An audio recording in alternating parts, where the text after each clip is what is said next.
Mariing kinondena ng Pambansang Pulisya ng Pilipinas ang naganap na serye ng karahasan laban sa mga tauhan ng Manila Police District sa gitna ng mga kilos protesta noong nakaraang Labor Day. Sa kabila ng mahigpit na pagtalima ng kapulisan sa patakarang maximum tolerance, ilang tauhan ang nagtamo ng malubhang pinsala sa katawan matapos sadyang atakihin ng mga ralihistang lumampas sa hangganan ng mapayapang demonstrasyon. Ang mabilis na pagtugon ng pamunuan sa insidenteng ito ay nakatali sa PNP-focused agenda na binibigyang diin ni Chief PNP Police General Jose Melencio Nartates Jr., partikular na sa pagtataguyod ng moral and welfare ng personnel.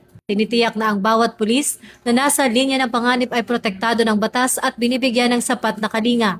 Kaakibat nito ang pagpapaigting sa integrity enhancement at community engagement na naglalayong ipakita na ang tunay na kaayusan ay nagmumula sa paggalang sa batas at sa maayos na ugnayan ng pulisya at mamamayan. To those who were on the ground, you have my respect and gratitude. Your actions showed the strength of our organization. What we saw last Labor Day was not just the absence of disorder.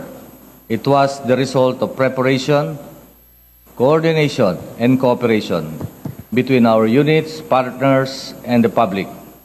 That is how peace is sustained. Muli, maraming salamat sa inyong sakripisyo. Kaugnay nito, nananawagan ng PNP sa publiko at sa mga lider ng mga militanteng grupo na pairalin ang disiplina at huwag gamiting dahilan ang malayang pamamahayag upang manakit ng kapwa. Binigyang diin ng organisasyon na ang anumang pag-atake sa mga otoridad ay hindi palalagpasin at tutugunan ng nararapat na legal action upang mapanatili ang hustisya at respeto sa pagpapatupad ng tungkulin.